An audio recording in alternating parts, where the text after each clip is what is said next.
प्रिय महोदय, मैं भारतीय राष्ट्रीय कांग्रेस पार्टी की प्राथमिक सदस्यता से अपना त्यागपत्र देती हूं।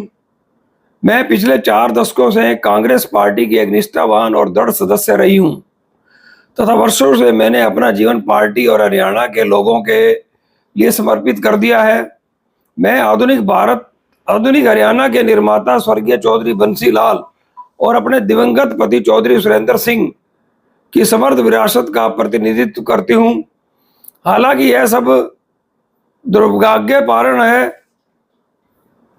कि हरियाणा में कांग्रेस पार्टी को व्यक्तिगत जागीर के रूप में चलाया जा रहा है, जिसमें ईमानदार आदमी की आवाज के लिए कोई जगह नहीं है और मेरी तरह जिन लोगों को बहुत ही सुनियोजित और व्यवस्थित तरीके से अपमानित और षड्यंत्र किया गया है, उनके खिलाफ साजिश की गई है, जिससे हमारे लोगों का प्रतिनिधित्व करने और उन मूल्यों को बनाए रखने के मेरे परिश्रमी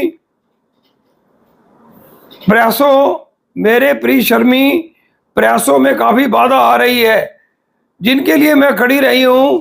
शुरू से ही मेरा उद्देश्य और लक्ष्य अपने राज्य और अपने देश के लोगों की सेवा करना रहा है। मैं अब ऐसी बाधाओं के कारण ऐसा करने में असमर्थ हूं। अपने लोगों और कार्यकर्ताओं की आकांक्षाओं को साकार करने के लिए मैं एक नई शुरुआत करने के लिए बाध्य हूं। मैं आपको पार्टी नेतृत्व और पार्टी को धन्यवाद देना चाहती हूं कि उन्होंने मुझे लोगों की सेवा करने के लिए मंच प्रदान किया। सादर किरण चौधरी। साथियों, मैं हूं सुनील सचदेवा। आप देख रहे हैं हरियाणा जनादेश टाइम्स टीवी। लोकसभा चुनाव परिणामों की समीक्षा भारतीय जनता पार्टी भी कर रही है और कांग्रेस भी कर रही है। यह तो होना ही था। आपने अभी अभी हरियाणा की पूर्व वन मंत्री तोशाम से कांग्रेस विधायक चौधरी बंसी लाल परिवार की मजबूत धरोहर, परिवार की एक मजबूत सदस्य चौधरी बंसी लाल और चौधरी सुरेंद्र सिंह की नीतियों पर चलते हुए जन सेवा में जुटी खरी बात कहने की धनी श्रीमती किरण चौधरी और उनकी सुपुत्री पूर्व सांसद श्रुति चौधरी ने कांग्रेस की प्राथमिक सदस्यता से त्यागपत्र दे दिया है। यह 18 जून आज शाम की घटना है। दोनों ने ही मल्लिकार्जुन खड़गे को संबोधित करते हुए कहा है कि कांग्रेस वन मैन, एक ही आदमी के कब्जे में है। बिना नाम लिए उन्होंने बता दिया है कि कांग्रेस इस समय भूपेंद्र सिंह हुड्डा के कब्जे में जा चुकी है और इन परिस्थितियों में अब कांग्रेस में काम करना संभव नहीं है। वो अपनी चौधरी बंसी लाल, चौधरी सुरेंद्र सिंह की राजनीतिक विरासत को बनाए रखने के लिए एक नई शुरुआत करने को बाध्य हैं। साथियों, इंग्लिश में किरण चौधरी जी, श्रुति चौधरी जी ने मल्लिकार्जुन खड़गे को पत्र भेजे हैं। मैंने उनका हिंदी अनुवाद करके किरण चौधरी जी के पत्र का आपको सुना दिया है। मैं अब आपको एक रिपोर्ट प्रस्तुत करने जा रहा हूं। जनादेश खास बात। इस घटनाक्रम का हरियाणा की कांग्रेस राजनीति पर क्या असर पड़ेगा? किरण चौधरी का राजनीतिक भविष्य क्या रहेगा? कुमारी शैलजा को लाभ होगा या नुकसान? भूपेंद्र सिंह हुड्डा बंद कमरे में डांस करेंगे या फिर उनके लिए कोई मुसीबत आ सकती है? इन सब बातों की समीक्षा इस रिपोर्ट में करने जा रहे हैं। मैंने हाल ही में 25 मई के मतदान से पहले कई बार श्रीमती किरण चौधरी जी से मुलाकात हुई। एक बहुत ही शानदार मुलाकात 1 सप्ताह पूर्व, 25 मई से 1 सप्ताह पूर्व 17 मई के आसपास कांग्रेस के कार्यालय में हुई। कांग्रेस के कार्यालय इंचार्ज भीमसेन नारंग का फोन आया कि किरण जी अभी पहुंचने वाली हैं। जनादेश की टीम भी जा पहुंची। किरण चौधरी की एक तो खास बात यह है कि प्रेस से बातचीत करते हुए कोई भी ना संकोच नहीं करती हैं, खरी बात कहने में सक्षम है। पत्रकारों को टोकने में भी सक्षम है। कुल मिला के प्रेस फ्रेंडली है श्रीमती किरण चौधरी। वहां मैंने उनसे पूछा कि क्या राव दान सिंह जीत रहे हैं। एक बार किरण चौधरी कुछ सेकंड्स के लिए चुप हुई और फिर उन्होंने कहा अच्छी जीत है, अच्छी जीत है। मतलब एक दिल से निकली आवाज नहीं थी। पहले आप ना वो वीडियो सुनिए। उस वीडियो में एक प्रश्न और था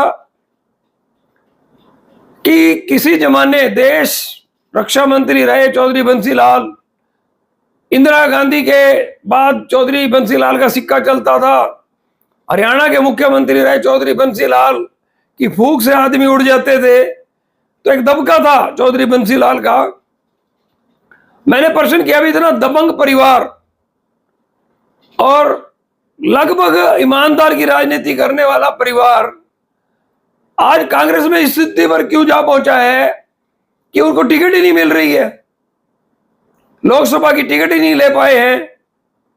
एक गहरी टीस किरण चौधरी के मन में थी और उन्होंने बताया भी सही हालात कई बार। आप उस वीडियो को सुनिए, बड़े ध्यान से इन वीडियो को आप सुनिएगा। फिर मैं आपको 3 महीने पहले का एक प्रकाशित खबर का और एक वीडियो का 2 दिन बाद आपको बताऊंगा कि जनादेश संपादक सुनील सचदेवा द्वारा की गई भविष्यवाणी कितनी सटीक और सही फिट बैठती है। राजनीतिक थोड़ा सा भिवानी का भी बता दें, वहाँ क्या स्थिति है, कांटे का मुकाबला है या साफ है? भिवानी में स्थिति साफ है, अच्छी स्थिति। कांग्रेस के प्रभारी दीपक बावरिया जी ने कोई लेटर लिखा है किसी तरह का कांग्रेस कार्यकर्ताओं को? ऐसा लेटर आया है, अखबारों में छप रहा है, जो अखबारों में छपा होगा, हमारे पास कोई ऐसी लेटर आया। और मैं एक थोड़ा सा आपको बता दूं कि मैं चांद का पैदा हुआ हूँ। मैंने चौधरी बंसीलाल जी को अपने हाथ से चाय पिलाई हुई है। सुरेंद्र सिंह जी भी बहुत परिचित रहे हैं। चौधरी बंसीलाल का डंका बजता था, 100 दिन का टाइम देते थे और काम होता था। आज उस परिवार को राजनीतिक अस्तित्व की लड़ाई लड़नी पड़ रही है, टिकट तक नहीं प्राप्त हो पाती। देखिए, समय बदलता है और जो कहते हैं ना, उतार चढ़ाव हमेशा जिंदगी के अंदर आते हैं। मैं उससे घबराती नहीं। मैंने लड़ाई लड़ी है और लड़ाई मैं लड़ती रहूँगी। किसके लिए लड़ाई लड़ती हूँ? अपने लिए तो मैंने कभी कुछ करा नहीं है। कोई एक आदमी जो है एक उंगली उठा के हमारे ऊपर कोई लांछन लगा नहीं। लोगों की चाल, इनकी दशा और दिशा को हम स्टडी करने में सक्षम हैं। एक तो हम बड़े शांत दिमाग से, निष्पक्षता से तराजू में बैलेंस करके सोचते हैं तो निचोड़ सही निकल आता है। आपने किरण चौधरी जी के ये वीडियो दोनों सुन लिए। आपको ये पहले ही लग गया होगा कि 25 मई से पहले ही किरण चौधरी अब कांग्रेस में कुछ दिन ही मेहमान है। किरण चौधरी जी ने विधानसभा 25 मई से ठीक 1-2 दिन पहले अपना खुद का एक संदेश जारी किया। उसे भी हम आपको सुनाने की कोशिश करेंगे।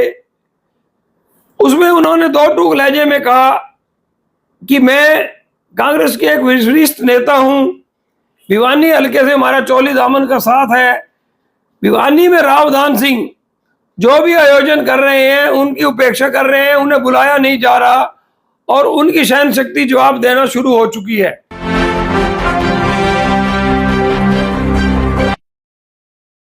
पार्टी के उम्मीदवार राव दान सिंह जी और विधायक कुर्बानियों से भरी हुई है। और यहाँ का जब राहुल गांधी जी भारत जोड़ो यात्रा चल रहे थे हरियाणा में, तो आप सबका पॉइंट नंबर 2 ये रहा कि किरण चौधरी जी कांग्रेस को बाय बाय करने वाली पटड़ी पर दौड़ चली थी। अब बात आ गई चुनाव के बाद की। विजयनगर स्थित कोठी मैंने भी देखी हुई है।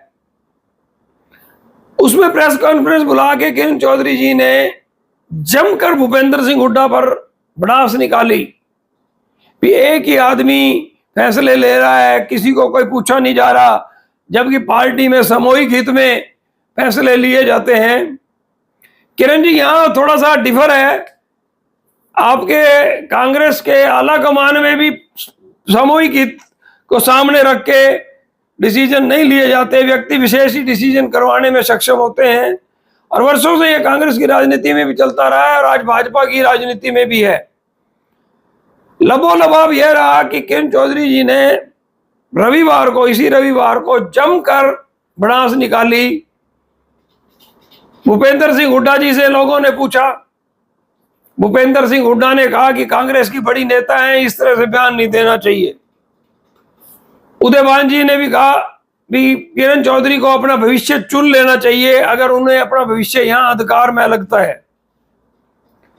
यह तो आपको किरण चौधरी से संबंधित मैंने आपको बता दिया भी, उनका आज तक के घटनाक्रम से संबंधित यह कुछ हुआ।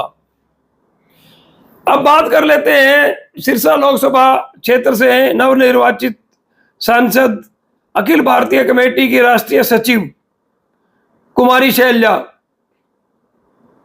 कुमारी शैलजा ने फतेहाबाद में मंच पर भी कहा, टोहाना में भी कहा, फतेहाबाद में प्रेस वार्ता में भी कहा कि अगर भिवानी से श्रुति चौधरी को टिकट मिलती तो ज्यादा बढ़िया रहता, हिसार से चंद्रमोहन को टिकट मिलती तो ज्यादा बेहतर रहता, करनाल के चुनाव को गंभीरता से लेते तो बेहतर रहता, सतपाल ब्रह्मचारी की जगह कोई और उम्मीदवार होता तो बड़ी जीत होती, और गुरुग्राम सीट भी अगर उस लोकल उम्मीदवार होता तो कांग्रेस जीत सकती थी। उन्होंने स्पष्ट कहा कि कांग्रेस टिकट बांटने में गड़बड़ की गई है और इस गड़बड़ का खामियाजा ही 5 सीटों पर जीत मिली है। नाम नहीं लिया बेशक कुमारी शैलजा ने, लेकिन एक किस्म से कह ही दिया कि भूपेंद्र सिंह हुड्डा की वजह से ही यह सब कुछ हो रहा है। अब साथियों, कारण कई हो सकते हैं,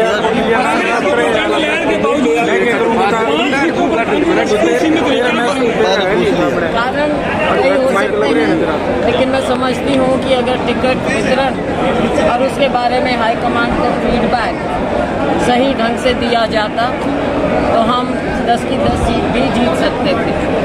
आपने देखा कि जिस प्रकार से, चाहे हम हिसार की बात करें, हिसार में चंद्रमोहन जी के लिए आवाज़ हो रही तो अगर मिलती तो वो लाखों से जीतते। इसी तरह से अगर भिवानी की हम बात करें, श्रुति जी को मिलती वो लाखों से जीतती। इसी तरह से आप चलिए गुड़गांव में आपने बाहर से लाकर कैंडिडेट को दिया, वहाँ से लोकल कैप्टन अजय को अगर लड़ाते तो ज़रूर वो बहुत अच्छे मार्जिन से जीत सकते थे।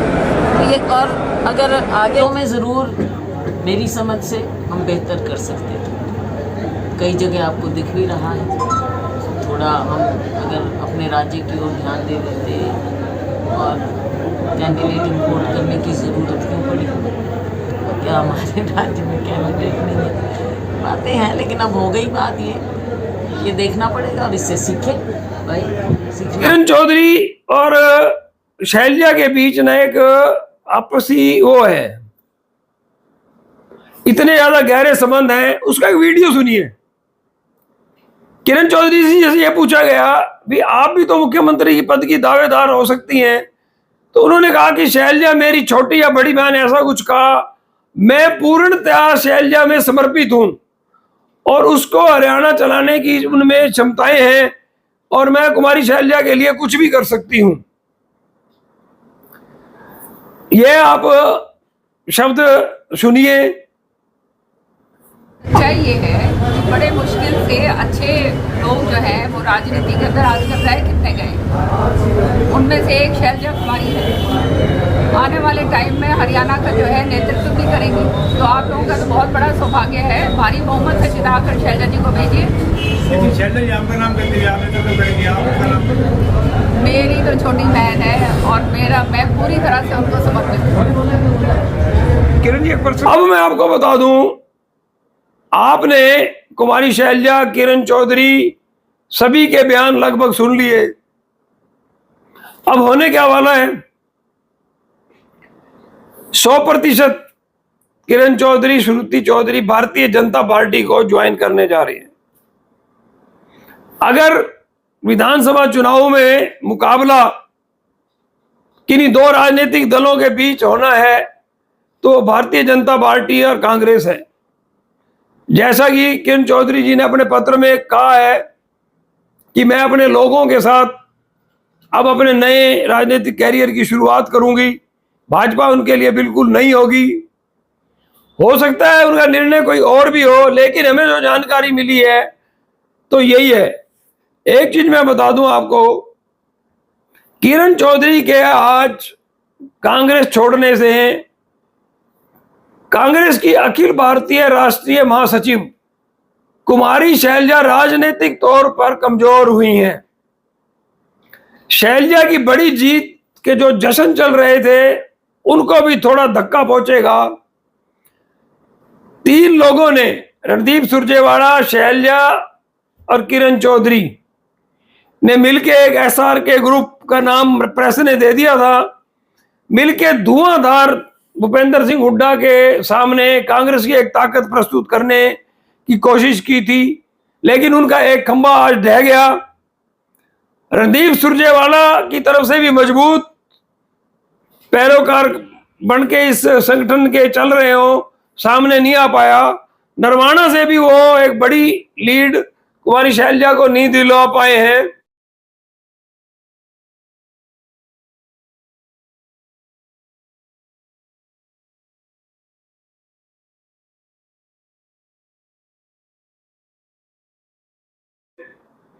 मेरे को खुद रणदीप सुरजेवाला की राजनीति के बारे में ज्यादा जानकारी नहीं है, संपर्क में बहुत कम रहे हैं, लेकिन सारी चीजें पता कर लेना कोई मुश्किल काम नहीं है।